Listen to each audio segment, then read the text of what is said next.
right. So we're gonna, one second. So we are going to start the program. Aditi is. Hi, everybody. Hi. So I thought that we could start the program by reading the New Year Darshan message, and then I would like to do a brief introduction of Alok Uncle. So the Darshan message for today is, to find the divine is indeed the first reason for seeking the spiritual truth and the spiritual life. It is the one thing indispensable, and all the rest is nothing without it. Sri Aurobindo. Okay. And so before we start off, Happy New Year, everybody. I'm very humbled to introduce someone who needs no introduction at all. With such a tumultuous year that has passed, we are so grateful to begin this new year with a program led by Alok Uncle. Alok Ji is a doctor of psychiatry by profession and is currently practicing at the Sri Aurobindo Ashram in Pondicherry.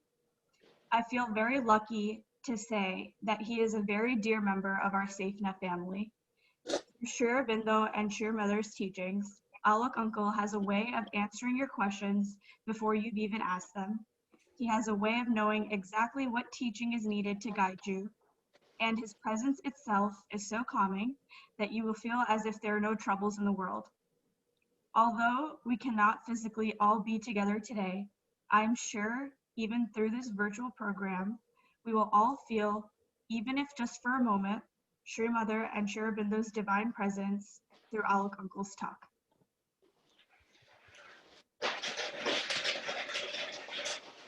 Alok, this is all yours. Namaste. Namaste. Thank you, Aditi, for the spontaneous and beautiful outflowing.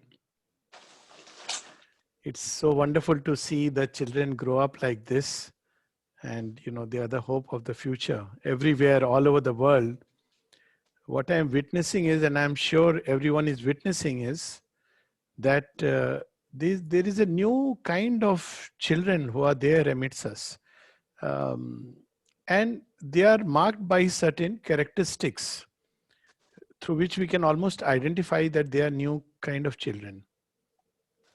First is they do not believe in authority. This is something, you know, long back Mother had said that tell the ego it's the age of authority is over based on ego. So what was the authority based on ego is that I am so and so, therefore you have to listen to me. Now that age is gone. I see these children and they are open to reason. They like that you discuss things with them, you try to explain, understand. It's not just reason as we understand reason within a limited frame. It could be a wider frame. It could include forces of which children are not aware. But they like to, you know, understand things and then act. Second very interesting thing about them, which I'm sure people observe, is that one thing they don't have, and which is wonderful, and it is hypocrisy. So the old world, if I may use the word, was laced through and through, shot through and through with hypocrisy.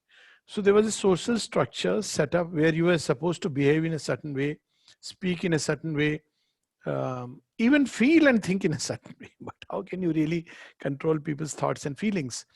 But what was presented in the front was a facade, and you know what was behind the scenes was a very different person altogether.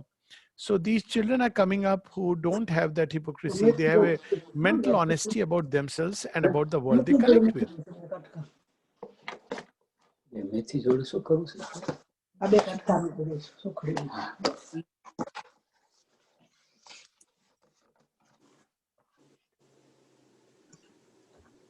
Alok ji, can you unmute yourself? The family was the highest unit, and the nation was there, but nation was still a little vague in the background. But the family was the largest, biggest unit one could imagine. And then there was the mohalla and the village and all those things. But now these children, they have a family, but they live in the sense of the world as a larger family. It has just come to them. And the fourth thing that they need is a lot of freedom. They want to, try out things. They want to understand things their own way. They don't want everything to be spoon fed. They want to experiment with life, understand life. And their goals are very different from what, traditionally the goals used to be there. I mean, I'm using the word tradition, though I have myself gone through that process where just after completing my intermediate, what was the equivalent of intermediate? There were only 4 jobs that everybody was going for. One was doctor, and second was engineer, and third was IAS. And some people said nahi, police ka naukri bhi theek hoti hai. So why, for different reasons, of course, in India you get a lot of overheads, so one could not think beyond it. And today's children are not like that. They have their work. Intrinsically they study their nature, their temperament, they feel it, and then they say, this is where I want to go in. Now you see what is this difference that is taken place. Some of the things which we find as high verses in the Upanishads and the Gita, they are as if spontaneously becoming natural to today's children. So I often give this example that, Kabir had to fight so much about different religions and, caste, creed, etc. Today's children, if you talk in that sense, they will immediately say you are being racist. And, they live in, spontaneously, it is there in them. And the Gita speaks about Swabhav and Sudharma. And I know people have big workshops on what is Swabhav and Sudharma. But today's children know it in their bones. You don't need to. They don't know that. They've never probably heard this term. But you ask them, what do you want to do in life? They want to say, let me feel for it. Let me see what is my temperament. Sabhava niyata karma. So they want to go by what their intrinsic truth, which wants to manifest. So sometimes they take a lot of challenges, even put themselves in very difficult situations to follow what their real calling is. They use different terms. So if we are a slave of terms, we won't understand what's happening. But for them, this life is slowly seeping so much. The ancient Vedantic ideal of the divine essence is in everyone. Theoretically, we thought only of human beings. Whenever people said sab mein Bhagwan hai, so sab was only limited to human beings. But today's children, they think about the pashu, pakshi, the plants, the earth. All this has come very strangely. I mean, if I look at it last 30, 40 years, they have broken free from the mold. They don't, many of them don't like to subscribe to the traditional way of life because they've seen a lot of hypocrisy there. But they are living it in a much more realistic way. So many people, because of this, also feel confused because they feel that the old values have gone. And they don't understand that, how come my child can speak like this to me in front of me. So it is like a totally new set of values which are coming in. Now this, when we look at this whole phenomena, which I'm not going into its detail, it's been observed all over the world. People who have no idea about Mother and Sri Aurobindo, they speak of these children as indigo children, rainbow children, crystal children. All these terms have come. But one thing is obvious, that something has happened in the Earth's history as never before. It's not that children have not revolted. It's not like that. But there is a radical departure. There is a radical shift in the... You see, if you see the movies of the 60s and the movies which started coming in the 70s and the 80s, you suddenly see it's not only about the pace, but the themes became very complex and very subtle. Suddenly, there was, the movies of the 60s, 50s, by and large, you will see, barring a few movies here and there, they were sentimental, romantic, then, people got married, there was a good guy, there was a bad guy, that's all. And at the end, the villain was beaten black and blue and the hero won. And but now these movies are becoming so subtle. I mean, even the series of, Marvel series, am I right? So so many of these things have come up. I'm not saying that this is good or bad, but a new kind of thought, a new kind of imagination. People are actually thinking in terms of those people living in outer space and coming to the earth, and movies like Inception, movies like time travel. It is like a new kind of imagination has taken hold of the race, and this imagination has no limits. Movies like Cocoon, that speak about a new species, and the other movies also we speak about a new species which is emerging. This phenomena is not yet been studied fully, or it's been just shelved aside, but this is asserting itself. Now, the mother has a very interesting answer to this. Not answer, she's the one who spoke about it in the very beginning. She said that there is a new world which is born, and it's still in its infancy, but it's beginning to assert itself. And she gave all the signs of this new world, which we can see now slowly picking up and growing and manifesting in the form of these children who are of a very different order. Those children are described very much in, Savitri and many places. The mother herself describes about these children. So this period when the old values are gone and the new has not yet come is a period of confusion. In ancient Indian terms, it's called as Yuga Sandhi. It's when two ages are meeting. In Savitri, we see this double twilight. One is the twilight when a truth is beginning to express itself, the outbreak of the gods.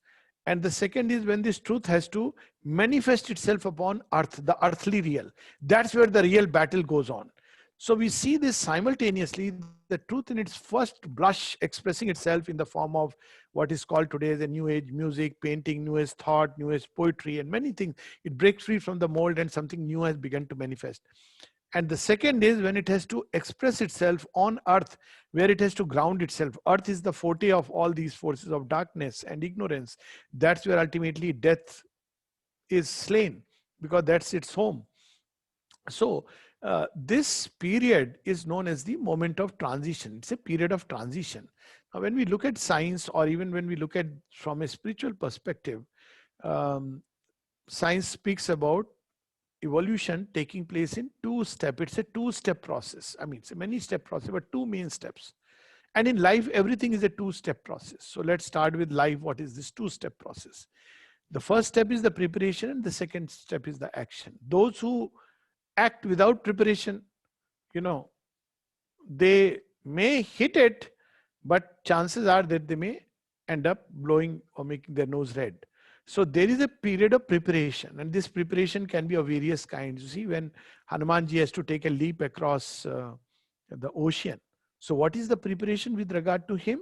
Jambant reminds him who you are. He raises questions. He's doubting himself. And then he reminds who you are and what you have done in the past. And then there is a preparation, after which the final battle cry is that Jai Shri Ram. He remembers that, in my heart there is the Lord Rama, and with him nothing is impossible. So there is a period of preparation, sometimes a long preparation.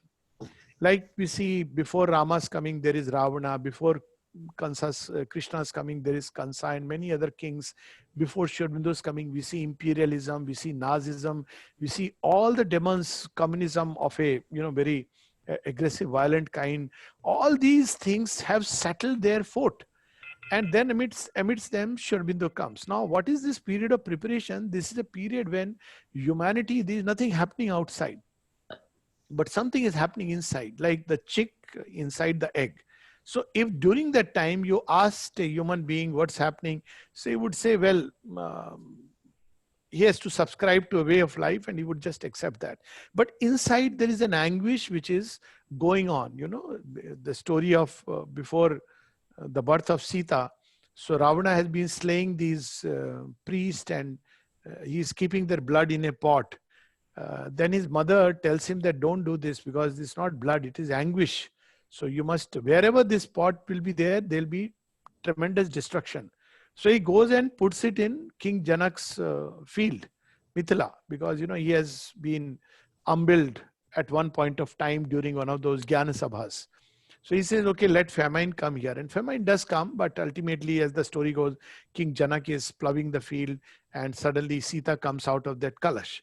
Now, it's a very beautiful symbolic story where ultimately Ravana, of his own folly, of his own choice, brings back Sita, who is the ultimate, She has emerged out of the anguish of these rishis and munis and takes her there where she, spells disaster and destruction. So there is a period when there are various kinds of preparation that take place. And this can be, this applies at many levels. For instance, when we speak about the,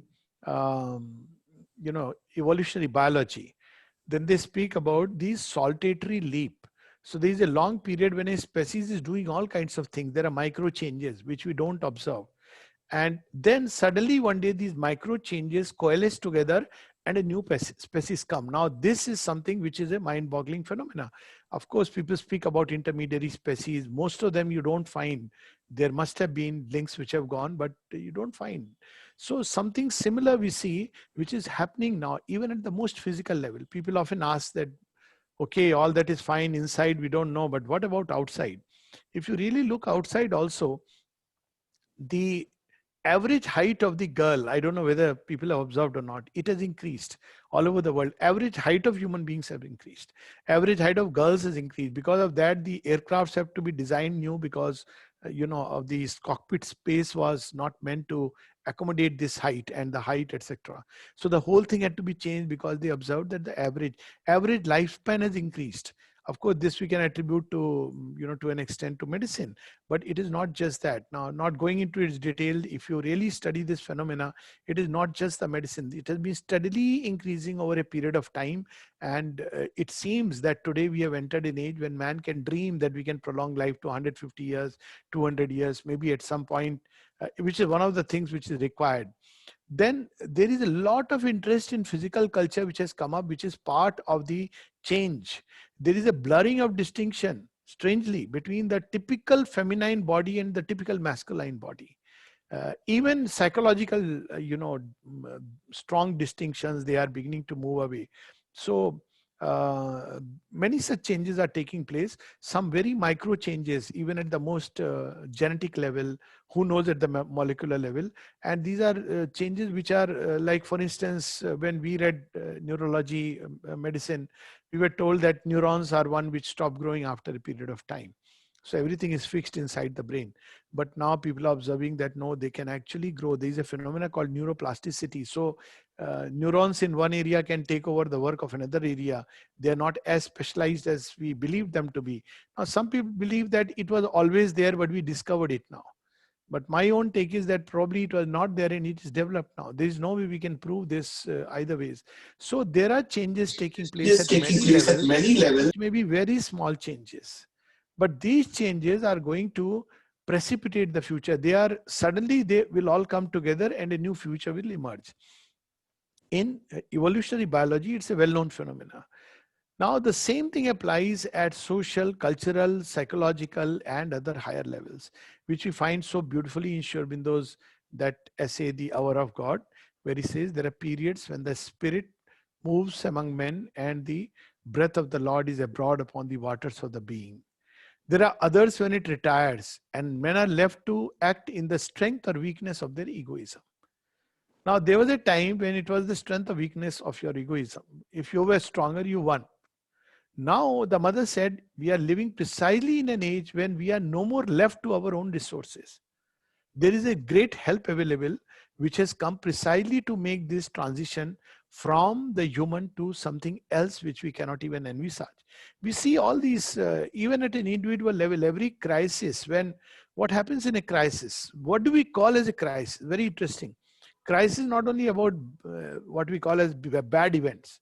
Crisis is also about what we call as a good event. Let me take an example. When somebody is posted on promotion to another place. So normally one would say it's a good event. Yes, but it's a crisis. Why it's a crisis? Because you have to adjust to a new environment, new changes. So with one good, other things have come. So basically crisis is when we are in a safe comfort zone and that comfort zone is shattered. Now during that moment of crisis, we are given a chance to reinvent ourselves. So this we see now happening. The earth in the previous century, first 50 years, went through literally a convulsion. If you really look at from the mega scale, it went through a convulsion. There was so much churning, there was such bloodshed and everything. But through this convulsion, during this conversion, many things got broken. What Sri Aurobindo describes in Savitri as a giant dance of Shiva toward the past. Many of the established values, deep entrenched things, they were broken. So what happened after that break? Now people can't go back immediately to that. These things are transmitted culturally and otherwise through a stable society, but the society itself was broken because of invasions, because of flux, because of various reasons, because of other areas where problems and issues were coming up. So the social order was broken. The structure was broken, and then now people were literally roaming without really anything to hold on to. What the Gita speaks of, this moment as a moment of dharmasya glani. So dharmasya glani is when the dharma, in the unfolding of the divine Sanatan, there are periods when a law which helps in evolution at a given point of time becomes anachronistic. It has to be broken and set aside. One example of this is, and it is also known as Yug Dharma. One example of this is that Shri Krishna, when he says in the Gita that I am the one who has established the fourfold order. Now, if Shri Krishna was to write the Gita afresh or say the Gita afresh, we think he will say exactly the same thing. But he may say that I am the one who has broken the fourfold order because it's no more necessary.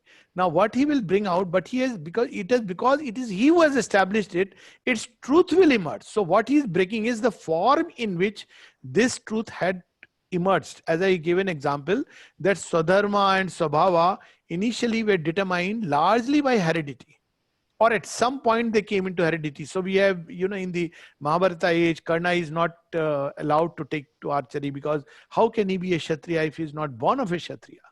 But today, children are beginning to feel from within. So the truth remains, but the form gets broken. So this form is not just the outer form of the body, but any social structure, institution, they're all forms. Systems, cultural, modes, ritualistic behavior, they're all forms. And these forms are helpful at a point of time. That's why they have come into existence. They're helpful for man's growth. But there comes a time when the very thing which helped man becomes a means for his decline, dharmasya glani. So it was valid at a given point of time. It is no more valid at this point of time. So we have to understand dharma in two contexts. One is dharma, which is the eternal truth and the eternal law. It is the stable basis of all things. It's where we are rooted deep inside. So the presence of the divine, it is in its essence, it is Sanatan Dharma. It is the truth which can never ever be abolished. Even centuries of skepticism cannot wipe it out. Even if everybody denies, this truth will remain and it will assert itself because it's something eternal.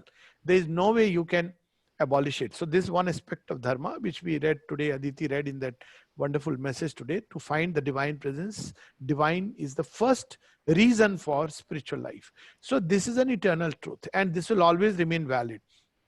A lot of people speak about finding this divine presence and so people often say, so what is the difference between this and Sri Aurobindo's yoga? Now here comes the second part, and it is truth in manifestation. Now when we speak about transition, we are speaking about truth in manifestation. Manifestation means now the dharma which is inside is taking form. It's taking a body and flesh.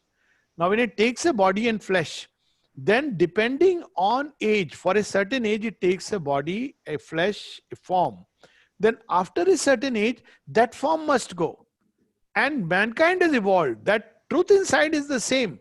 But now it wants to take up new forms because the consciousness is developed to a point where it must express itself in new ways. So you see today, it's very interesting. People often say that children don't go to temples and don't do ritualistic worship. But I have spoken to so many children and, they know almost intuitively that God is within you. They have not read it anywhere. They are speaking what the Gita speaks of as Manasi Tanu Ashrita. There's quite a few children here. Isn't it? Is God in the temple? God is inside you. Then he may be in the temple, but he's subtly here inside us. This they know.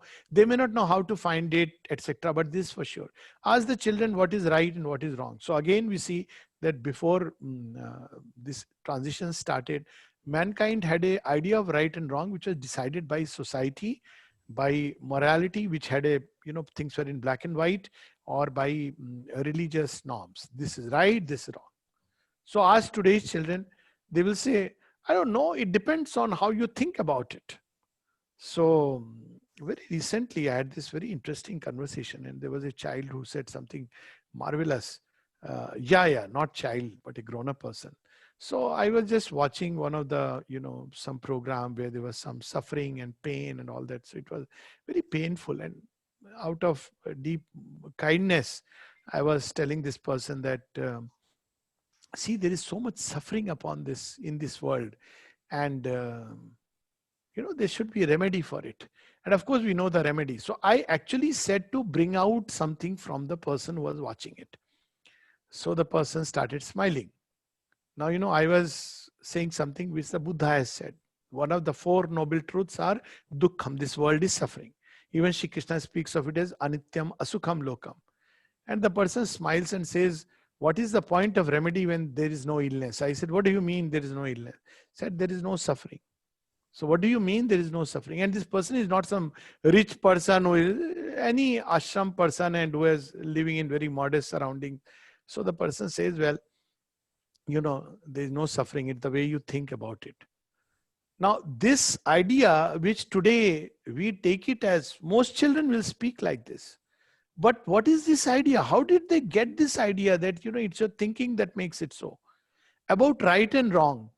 They decide based on what something within them feels. They say, well, let me decide it.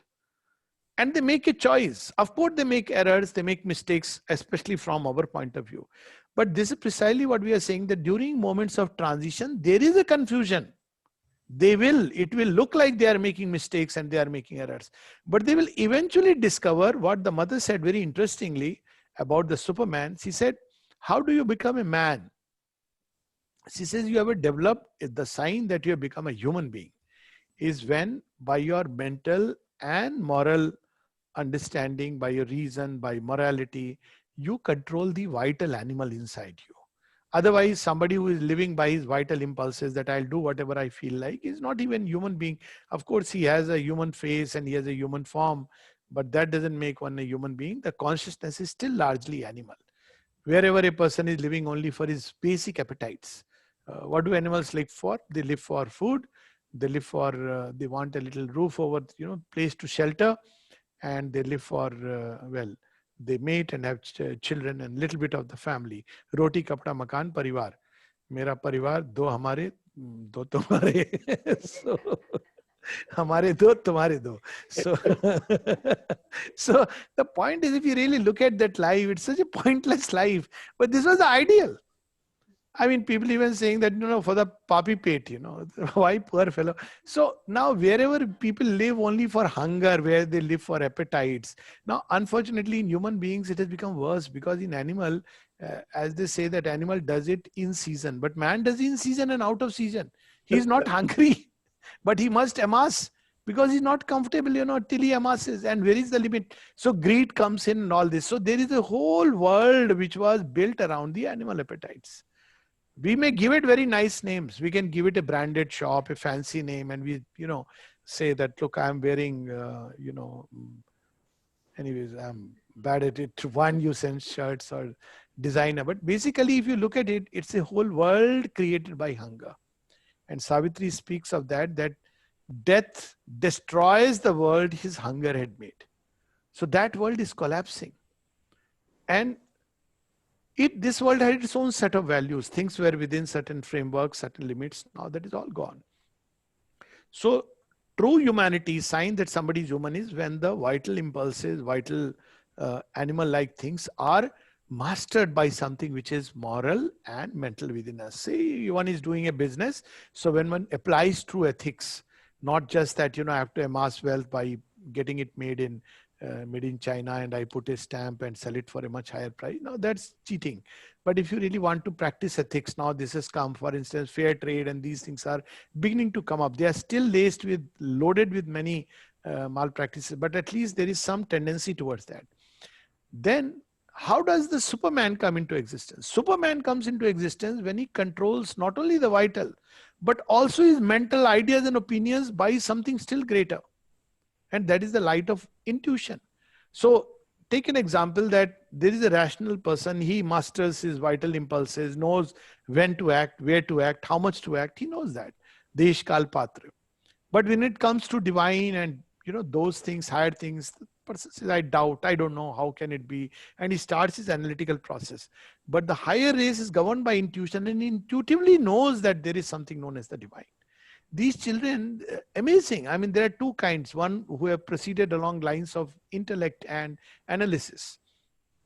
And they will ask 100 times, 1,000 times. There are other, they say ki God is within. If you ask them, please explain what it means, they won't be able to explain most of the time.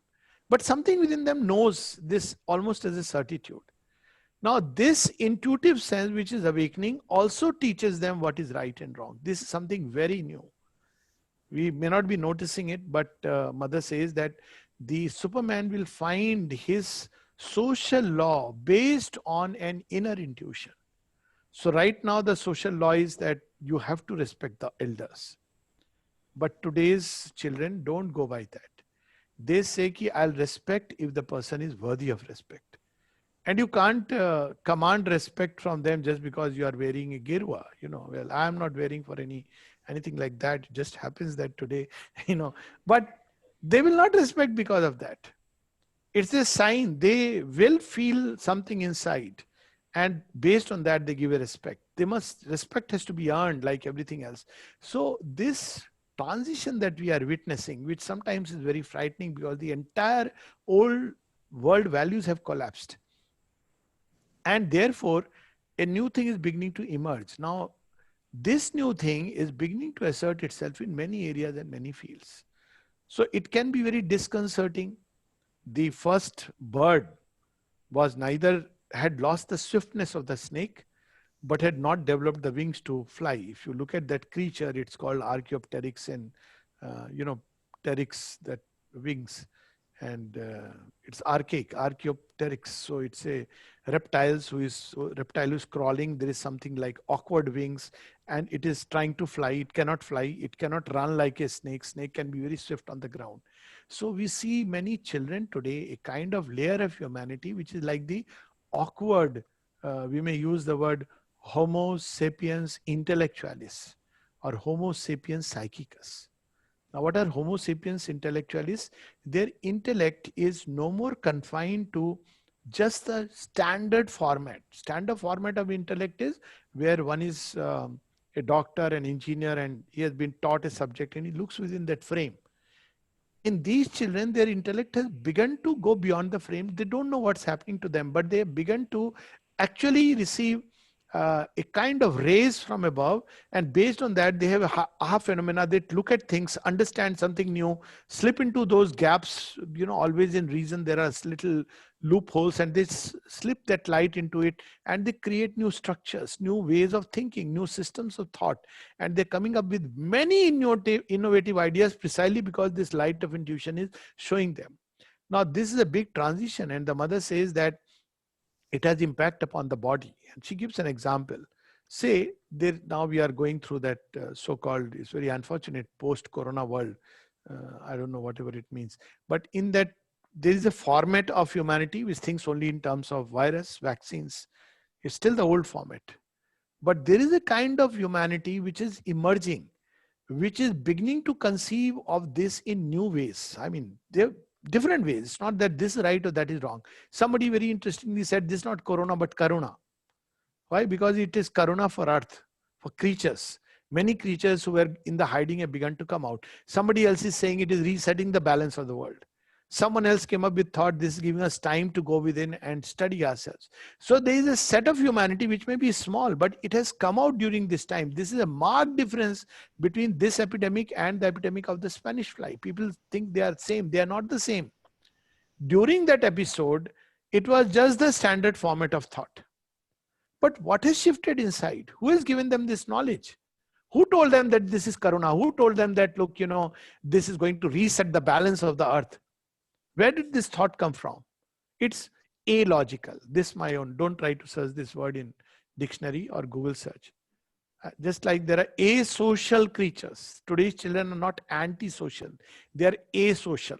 You will see that sometime when relatives have come and you expect them to do things old format, they will not do it. They will do it only when they feel from inside, right? So this is, they are asocial. Similarly, they are illogical. Now what is meant by illogical? They are not illogical. They are actually a kind of supra-rational truth is beginning to emerge and showing them things which once you see that, then the rest is very much fits into place. For instance, there is no logical way in the strictly human frame where you can say, well, earth is breathing, beginning to breathe. Because logic will say, but is earth a living entity at all? It will say it is inanimate matter. But equally you can say that probably these are the limits of our senses, that we think earth is a non-living entity. What if earth is living? Now the moment you say earth is living and you say earth is beginning to breathe, then it all falls into place. There is another kind of logic based on a new premise. So this new premise about life where things are conscious, there's something beginning to emerge. That everything is conscious. You can't treat, our earth just like that throw away anything there. Everything is conscious. The way they are handling even their cars, it may look materialism. It's not just materialism. It used to be a very interesting sight for me because, typical brought up in a tradition where, the material things are not really good things. Spiritual things are the real things. So when I would see people taking a lot of care to wash their car on Sunday and things like that, it used to look very odd. But I understand it's something new which has come. It's not just about money. They relate with it. They begin to connect with it. Even there are movies which have come where the car is shown as a living being. Now this is an imagination, but look at the direction in which imagination is running. That everything carries a consciousness within and that consciousness is beginning to emerge. So this is what we are witnessing now. The Superman, which is the Superman consciousness, as the mother called it, it is vast. That vastness we see in these children. It is generous, benevolent. This is the word she said. So this whole idea of crime and punishment. See, there is a shift which is taking place in this whole idea of crime and punishment. We see these shifts are very interesting. So, like the law of Moses, an eye for an eye and a tooth for a tooth. So Christ came and gave a new law. The law was the law of compassion, that no, an eye for an eye, a tooth for a tooth is not the final law. It was necessary at one stage, but a greater law is the law of divine love, which forgives and understands. So today's children, when you ask them and you tell them, the previous generation, it used to be, oh, he has done this, he should be punished. Punishment was a very, very strong instinct in human nature 30, 40 years back. But today's children give a thought and they sometimes come up with very new ideas. And even the movies, one of the first movie I remember, very unusual. Now it has become a more common idea where the person who was his truck had overrun someone, and then the judge gives him a very interesting punishment. And the punishment is that you have to look after the family. Was it Mera Gaon, Mera Desh? I may have forgotten. Yeah. So there are such ideas, and these children, capital punishment, for example, if you take a survey now to all the children in the world, most of them will be against it. It's very strange. But if you go back 40 years back and you tell them capital punishment, yes, of course, for a small crime, hanged. And that's why you see that the sign that a society is really developing is when it starts moving from a brutal, crude way of looking at life to a more subtler, soft power. This concept has come. So if you go, there are societies even now, very retrograde societies. I don't want to name them. But if you have committed a theft, chop off the hands. If you have committed adultery, you kill. Now, I think I have almost named, but this is medieval times. I mean, it's a sign of a retrograde thing. Today, if you do that, now people will say, take for example, adultery. Now people will say, yes, it happens, people shift and, something inside shifts and they should, live together and, come out of this marriage, and they start looking at it like that. Primitive society, this was crime for a woman, not for a man, by the way. So that was another very strange thing. Similarly for theft, now children will say, but he may be a poor person and he may have really needed it. So the whole criminology, the sociology of the new generation is shifting from punishment oriented to reform oriented. And this is a very massive shift, that maybe this person can change, maybe he doesn't know about things, maybe he needs to understand life. So this shift that we are observing, it's very, very minute. It's taking place in a very subtle way, many subtle ways. For example, as I said, from crude power to soft power. This is something very much, it's come in the now corporate and everywhere people are talking about soft power.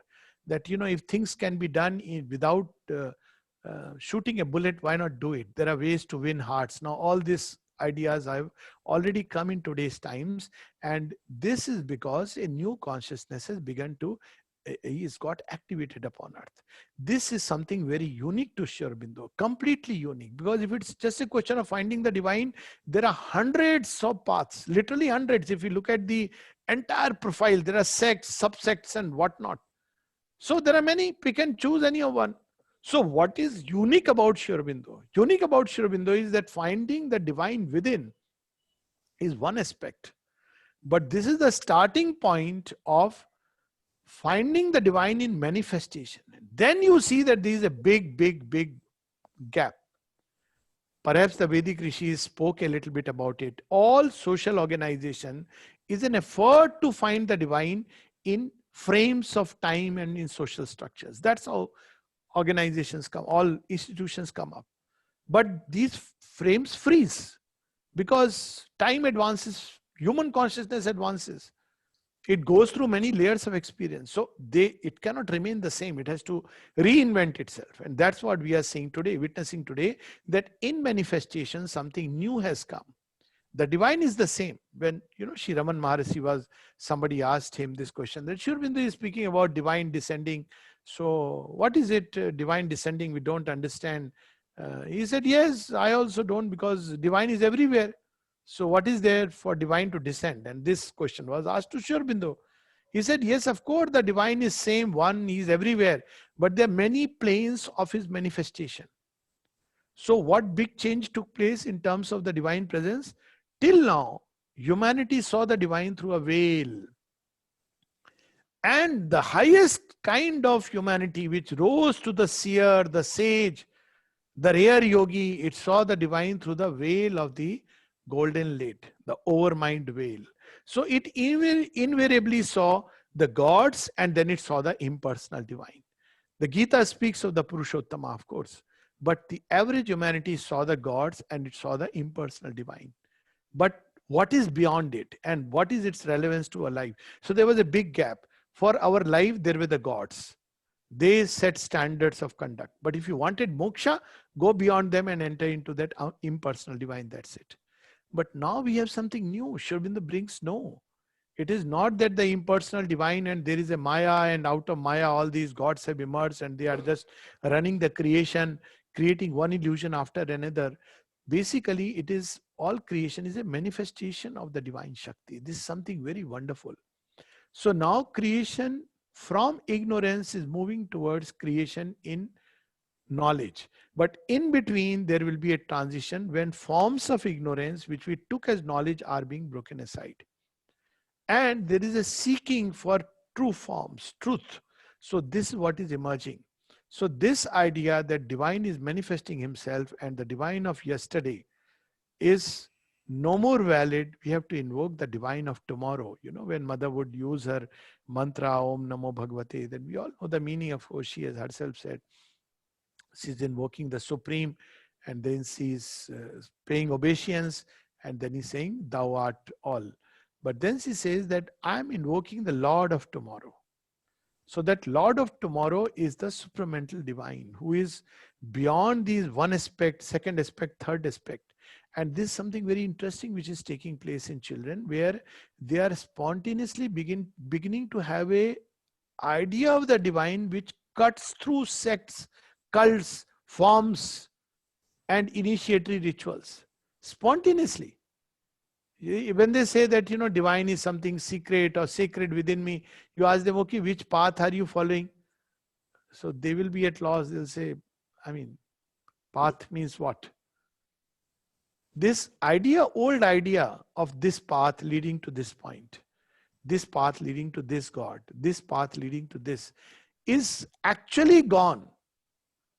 It is like people are entering into a zone spontaneously from where they are as if initiated, they are aspiring for something greater, and they are entering into wide domains of knowledge, wide domains of light, and that's how they are proceeding. So those strict definitions, this is karma yoga, this bhakti yoga, this gyan yoga, while it's okay for the mind's understanding, is automatically changing into an integral movement of the divine in everything they want to realize. I know a number of people who spontaneously feel that if God is there, he should be realizable in every activity of my life. So these are some of the shifts which are taking place, an entirely new, unprecedented thing. And the difference between the gods of the overmind and the new creation will be one of the big differences. See, the overmind creation was still very much dependent on the gods, one aspect or the other. And where were these gods found? These gods were found in the temples. You went to a temple, you prayed, and then, either Hanumanji or Ramji or Vishnu Bhagwan or Krishna, he blessed you. And in between you and God, there was also the Panda, we should not forget. Okay. So he is the one first, you must please him with a substantial offering, and then he will decide whether God is kind to you or not. Now this is gone. The gods of the temple, suddenly now children want to experience that thing inside. So the age of the gods is over. Instead of gods being found in the temples, he has to be found within us. And this is a huge shift. And the mother says that with the present incarnation of the Mahashakti, complete incarnation, man can directly come in contact with the Supreme.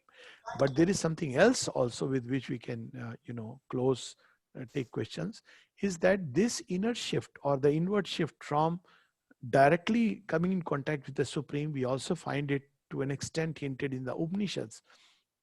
But now this Supreme has to be brought in contact with matter. So the matter is beginning to change. She has spoken about that this,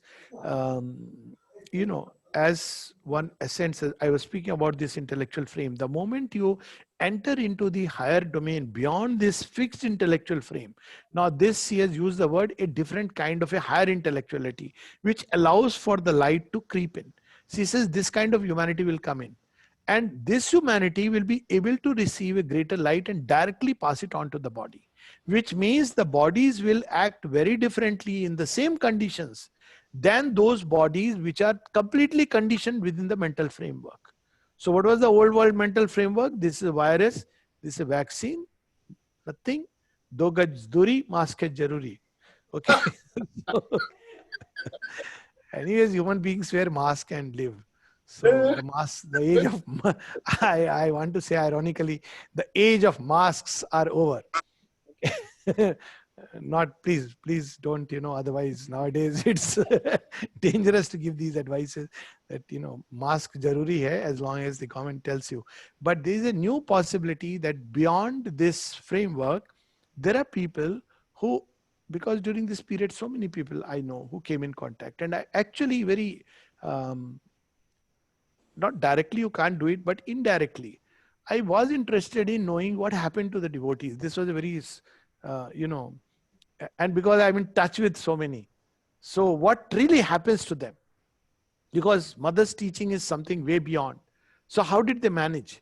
And it's very interesting that not only devotees, there are people who are world over who, even if they had corona, it was nothing. And you can open, it's a new thought, a new paradigm, if you want to call it, through which even when they go through an illness, the impact is much less. Of course, we may explain it in various ways. At the end, we have to fall upon immunity. But is there something which is beyond the reach of this immediate intellectual mind, which activates, which brings in, let's use the word, the light from a greater domain and activates our immunity? Many such changes are taking place in the field of medicine, and I don't want to go into it because it's a huge subject. And the other kind of humanity which is emerging, as I said, it's Homo sapiens psychicus. So this humanity is entering into deeper domains of their own heart. I hinted at that. And from the heart they are operating. And they are coming up with very different feel of the love, the sweetness, the joy of life that they bring in. So already we see that this humanity is beginning to emerge like an outflowering, and this is going to eventually lead ultimately to a new creation. And so much so that she says that this is the first step, that you break free from this entire mental cocoon in which we are shut, and admit that there are higher possibilities, and this light filters through, acts upon the body and brings in its own results. And then eventually through these impacts, because we begin to believe in a new consciousness, it starts with a belief or a faith, and we begin to invoke it. So what happens when people have an illness? They invoke the divine. It's not about whether the divine will act or not. Scientists can study God in the CCU and all that. But because humanity has this faith that there can be an intervention, now we are living in an age where actually the intervention can be much more frequent, because there is this new consciousness which is active to support it. 100 years, 200 years back, it may not have been that frequent, precisely because it was a period of preparation, anguish, anguish, anguish. So now we are ready for the leap, and because of these interventions, the body is being impacted by these forces beyond what we can imagine. And from within the body itself, as the mother said, these new substances got incorporated, and therefore from the body within, there are new kinds of aspirations which are emerging. So I know people who have a very strange aspiration. They are doctors, and they would say, I want, or rather, I don't want any suffering or disease to happen to anybody. Now, for a doctor, somebody would say it's an impossibility. So where is it coming from? It's not wishful thinking. It is the body sensing a possibility. And this possibility, because it believes in it, it may get activated one day. So to sum it up, basically we are witnessing this shift, and at many levels it is happening. The age of religions is over. Religion was lost in outer rituals. Now the true spiritual impulsion is to find the divine presence within. Second is, it's not enough to find the divine presence within. So all those systems of thoughts which were focused upon finding God, whether we call it self-enlightenment or whether we call it God, this or that, or even nothingness or a permanent, doesn't matter. Now the shift is on bringing God into our drawing room, bringing God into our car, bringing God into our everyday life. This is the shift that is taking place. And this is something marvelous. So otherwise we have paradigm where people speak about finding God, but in life they say this is science, follow the ways of science. But now they want to bring God into everyday life. So the manifestation itself is changing.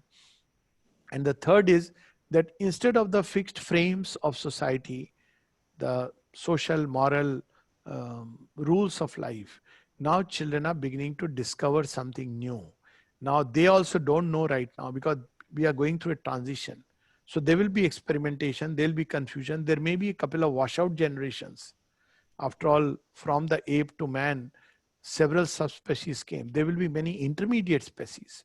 But this is now inevitable, that humanity has taken a crucial turn, and whether we like it or not, it no more depends upon us. I mean, it depends upon us only to the extent that we can say a yes and collaborate in the process and be on this side of the fence where humanity is being uplifted towards a new height, a new level, the divine superhumanity of the future, or a divine life in a divine body. Or we may remain on this side, obstinately clinging, resisting, denying, doubting, wanting to remain in the old human ways, human condition, using God only either as a, to curse him or to get favors. So this is one type, a very, old world humanity which used God only as a pastime, so that while you rely on the doctor and the vakil and the policeman, but better keep his name also in your list. Maybe he will also help you a little bit. That's all it was there. But the real life never changed. It was only coloring us from outside. But now we can be on the other side of the fence, where it's no more simply coloring life with the sense of the divine. It is actually infusing a new life, a new spiritual life, a supramental life into our humanness.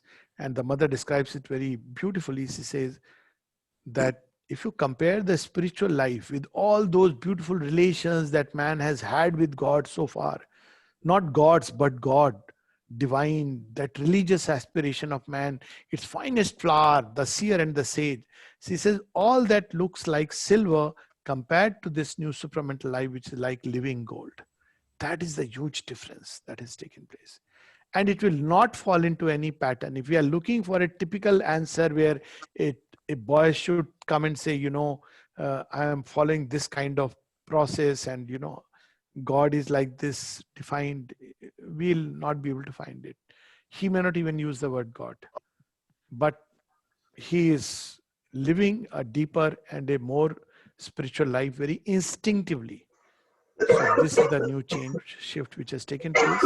And maybe for 50 years, 100 years, the mother spoke of this transition. She says that it's looks like a moment, and lot of confusion will be there during that period. But she says from human life point of view, it looks very long. But if you take the life of humanity, then what is 200, 300 years? And then she says that maybe in 1,000 years, maybe even the new body is also bound to come. It's a long project. So to sum it up, basically the need of the hour is, as she says, the solution to all these problems that we face, whether it be one virus, another virus, or everyday life, is, she says, if only man consents to be spiritualized. So this is what I'll just close with, this little passage from the mother, which I think will be a good agenda for the next year. Not next year, this year, coming year. The mother speaks of it very beautifully. She says how she would operate. She says that the day somebody told her that there is divine within. So she says, I went like a tornado, and by the end of that year in December, I had realized it. She gives that example that she stepped out and saw a shooting star, and she was occupied with this. She says, I was crossing Boulevard, I would be occupied with this. It was like one pointed, I must find the divine within. And she says, at the end of the year, I had realized it. And again, you see on 1st January 1951, what is the prayer that the mother gives? She says that may all our being, may this become our sole occupation, not just a preoccupation. And what is that occupation? That for which Sri Aurobindo, and we may add now, the mother gave their life, lived their life. And what is that? We are reading just a little couple of passages. One is Sri Aurobindo's aphorism on which he has commented, wherever thou seest a great end, be sure of a great beginning. Where a monstrous and painful destruction appalls thy mind, console it with the certainty of a large and great creation. God is there not only in the still small voice, but in the fire and in the whirlwind. The greater the destruction, the freer the chances of creation. Tandav followed by Lasya. Because if you leave aside few things, it doesn't. She says it's a complete change which is going to take place. But the destruction is often long, slow, and oppressive. The creation tardy in its coming or interrupted in its triumph.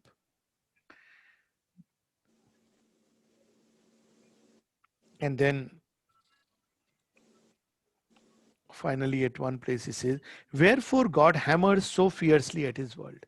So we don't like, people saying, oh, 2020 was so bad.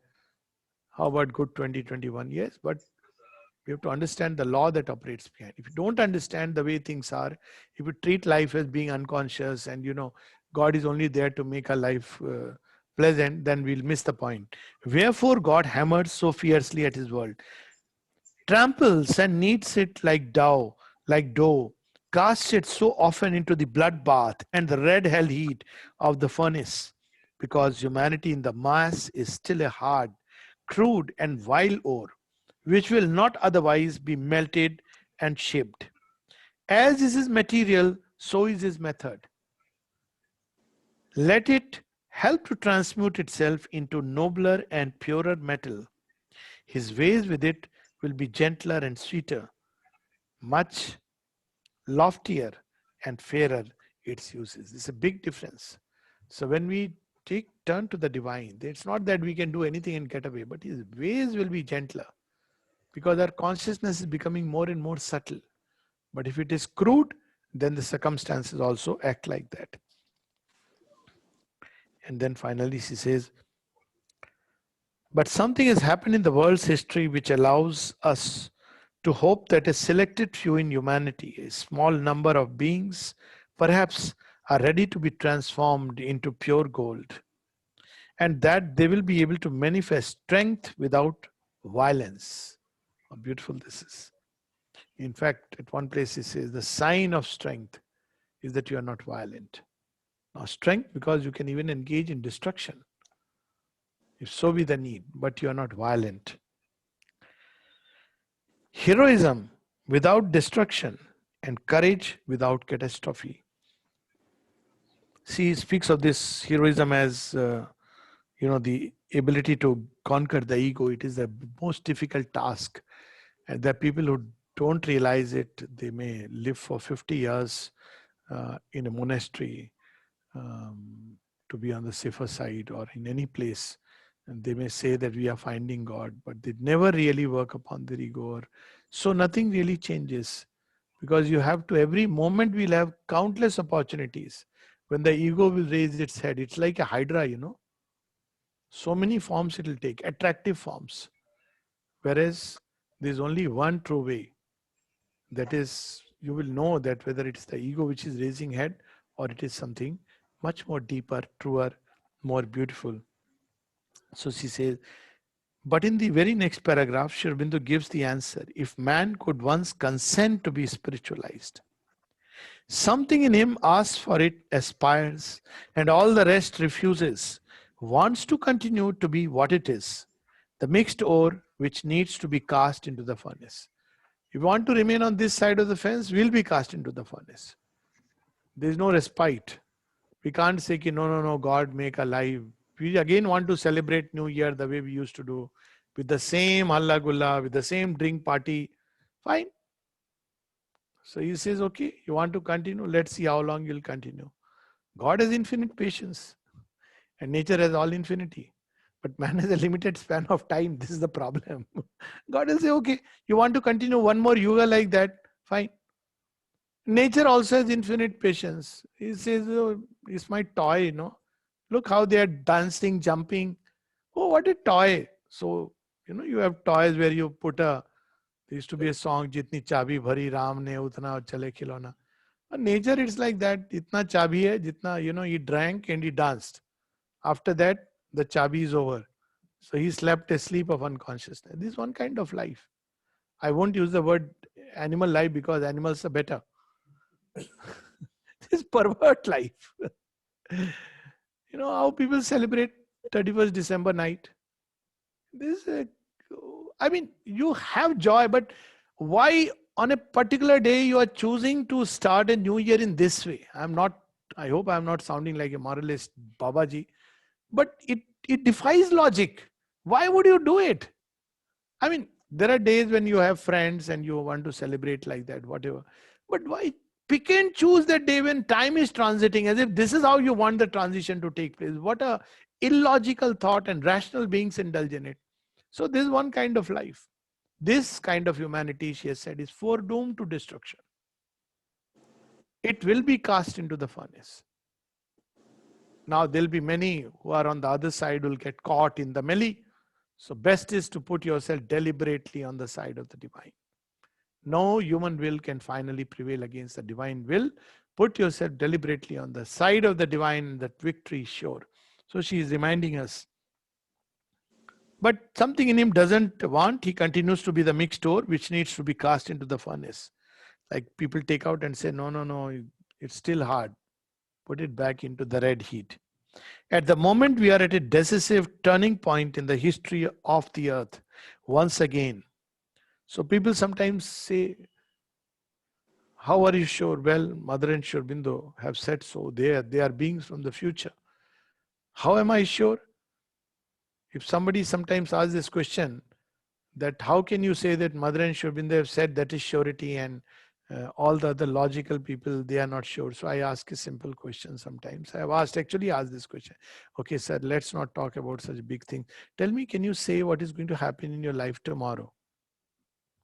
You see this predictability and certainty. This is where science gets caught. No. Okay, next moment. Next moment is already gone, but could you predict it? No. Here were two beings who have countless examples where they could go into the future and see things.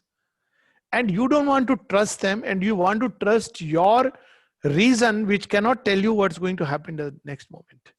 It's pure common sense, if nothing else, that, here is someone who has gone into the future, done the tapasya, comes and tells you, look, this is the future. Look, this is how you can advance. Look, this is what I have seen, done. And you want to follow your reason? Fair enough. I'm talking of reason in a very limited way. So this is a mental arrogance. So she says, from every side I am asked, what is going to happen?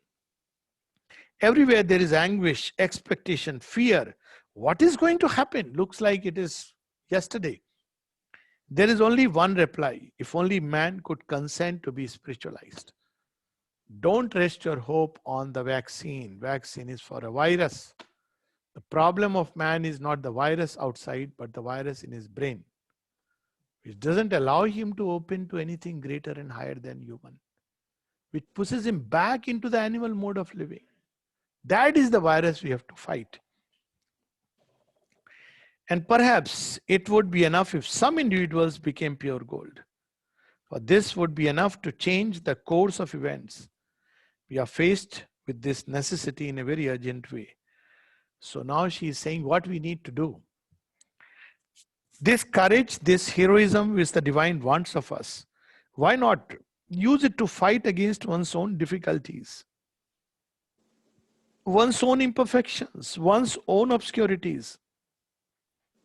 Why not heroically face the furnace of inner purification so that it does not become necessary to pass once more through one of those terrible, gigantic destructions which plunge an entire civilization into darkness? This is the problem before us. It is for each one to solve it in his own way. Very powerful passage this is. This evening, I am answering the questions I have been asked, and my reply is that of Sri Aurobindo. If man could once consent to be spiritualized, and I add, time presses from the human point of view. This is March 1957. Namaste. Thank you, Alokji. It was a wonderful way to start the new year and somehow somewhat get into the understanding of the topic, not only to understand, but actually in our daily life to practice it probably a little bit. Anyone wants to ask any question, one or two, we probably can take it. And sure. My question is, why does everything have to be in a different level of consciousness, whether it is human beings or animals or the whole creation? Okay. So the question is about why does things have to happen at different levels of consciousness? Because it's a very good question, by the way, because we look at the surface of things and we wonder why events happen. But the key is with consciousness from a spiritual point of view, consciousness is the fundamental reality. So it's a question of which way we look at it. Now, nobody will deny that in this world, phenomena and consciousness exists both. This is something we all agree. I mean, as human beings, we have a form and we have a consciousness. But when we look at it from the surface and when we have a bottom-up view, then we say that consciousness is an epiphenomena, which in the process of evolution, this byproduct is released. Now, this is very difficult to say when consciousness really started getting released as an epiphenomena. Even in matter, if you really go deep inside, there are choices that an electron makes. Even little amoeba, I was very surprised when, in the beginnings when I read in biology, that amoeba is naturally drawn towards this and not toward that, if you do that electrode experiment. And I used to wonder, how is it? What informs the amoeba? Our body cells, they respond. So from the spiritual perspective, which is an inside out view and a top down view, consciousness is primary and fundamental. So anything we want to understand, we have to go back to understanding the state of consciousness, and the state of consciousness derives from the level of consciousness. So in a day, we can see that we move up and down the ladder of consciousness. In the morning, we are in a state of wonderful aspiration, prayer and everything, good resolve. 1st January, from today, all plus, plus, plus tick marks and all minus.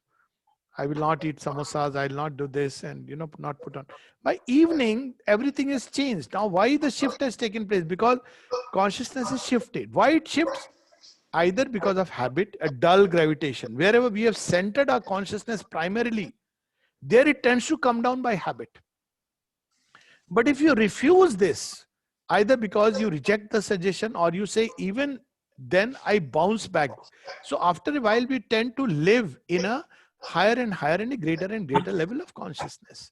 And the more we begin to live there, initially there'll be a conflict between that part which is, beginning to live in higher regions, and that part which is still caught up. Sri Aurobindo speaks about two beings I was, one free above and one is bound. The Upanishadic half story, because I always use the word half story. Dwasuparna, there is a bird who is watching and the other is eating the fruit. So what happens to the two at the end of the story? Does it remain forever like this? No. Now, once you station a part of your consciousness there, the tendency should be, it will happen automatically, because man cannot live for long with cognitive dissonance. He will try to pull up everything to that level, or eventually he will say, no, I'll stay there. One of the two things. This, of course, is a disaster. But eventually, whatever he engages in, he will try to, whatever is his major shift. Initially, it is still an ego identification. But this shift is fundamental. So, there are two approaches to correcting life. One is outwardly. I will eat vegetarian food only. Hitler also took such a vow. He never ate non-veg food. So this is one kind of shift where outwardly we manipulate life. And I'm not saying it has no meaning. It has its own meaning. But the other part is we inwardly shift the needle of consciousness. Now, when we shift the needle inwardly, we'll see that the outer begins to change. Now, that change is something which is stable, it is true, and it will endure the rub of time. Otherwise, when we only change it outwardly, then, well, hypocrisy, artificiality, all this tends to set in. So that's why consciousness, because it's primary and fundamental from a spiritual perspective. Now, even I could argue logically that, look, how it is primary and fundamental. I've just given a little hint. But even if we leave aside, we can say that we have two kinds of basic faiths on which we can proceed. One is that consciousness is secondary, in which case levels of consciousness is not important. Manipulating the material end is important. The form is important.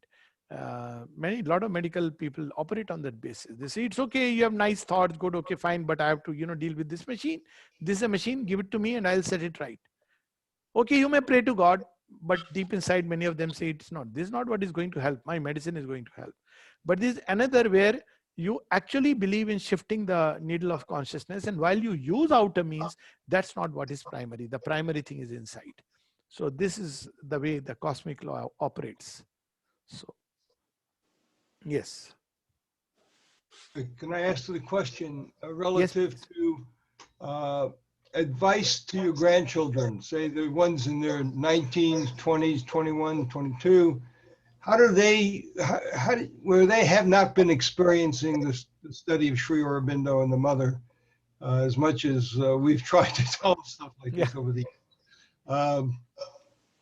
But we're going to be seeing them on New Year's Day, and I want to give them some advice in the direction that you're talking about, which I think is beautiful, for how they can seek a higher consciousness. Yes. How do they seek within themselves to look forward in this direction? Yes. Thank you. So that's a very wonderful question. One is about the 1920s when we speak about it. Oh, you spoke about people who are in 20s. Yes, that's right.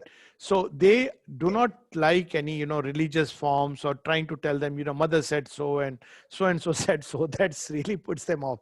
But when we look at these youngsters, and I see a lot of them regularly, I ask them that, one of the ways I work it out is I ask them, if you were allowed to create a world, what kind of world you would create? And some of them come up with very fascinating ideas. It's their own conception. Now, where does the new world really form? It forms within. Now, if you really look at, right, the Vedas speak about it. It is the pressure of the will and the faith. When mother was asked how the new world will be formed, she said, don't you know it is given in the Vedas? She speaks of this tapas and then she explains it, the will and the faith.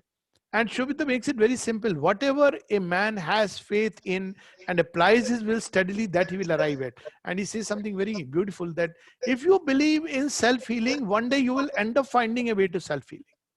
So basically, one of the ways that these children have to be approached, or adolescents, that what is, let's for a moment forget the systems of knowledge in which we are trapped. Let's just feel our own hearts and see how we would want to work out things. And then, because I mean, this another aspect which I tell, this, the mind lies ad infinitum. And most of the time it doesn't even know it is lying. It believes in its lies so much that it takes it for truth. But you ask the heart of a human being, it never lies. Something very interesting. That's why people want to cover it up. You see, typical, I give this example in, people have relationship issue. Who is mind's way? Oh, he's so and so, he's so and so, and everything is so and so. Ask the heart, stunned silence. Why? Because the heart knows the truth. Heart knows what is what and where is where. It just doesn't lie, because it doesn't have that mental trappings in which we get caught. So let the children, let their hearts be consulted. Our, when we communicate with children, we become too much mind-centric, and therefore we enter a maze and they enter in another maze and they start raising questions and we start answering. It's a never-ending series. But consult their own heart and they will reveal the truth. They will come up with this idea that I wish, that there was, what was that song? That there be no education. We want no education. Paul McCartney, I've forgotten the name. But that is interesting. The other day, Clapton song. Now, there are things which the heart knows. And that's why these things have a different appeal to the human consciousness. Why do people follow like a Pied Piper? Because suddenly these, you see, what did the Beatles do, for example? It brought out that which was held back in the heart. So when he said, imagine it, now a typical cold intellectual thought will say, why imagine this cannot be? It finishes the baby before it is born. So I often ask these children to imagine. I ask them to, bring out their own heart. And in the process, they actually are helped. Because suddenly somebody has asked their heart, tell me what's your idea of truth and not. So this is my suggestion in brief, how to consult these children. Ask them, they come up with wonderful thing. The other day, one child, 9, 10-year-old children, coming up with this idea. There is something greater, greater, greater. And what is that ultimate things? So the child says it is love. How did the child know it is love? But adult, love, don't talk about it. Finish your classes. Love is there in creation. Love is, they know everything except love. You have to take up a career. They don't know how to love. They don't know how to stand and stare.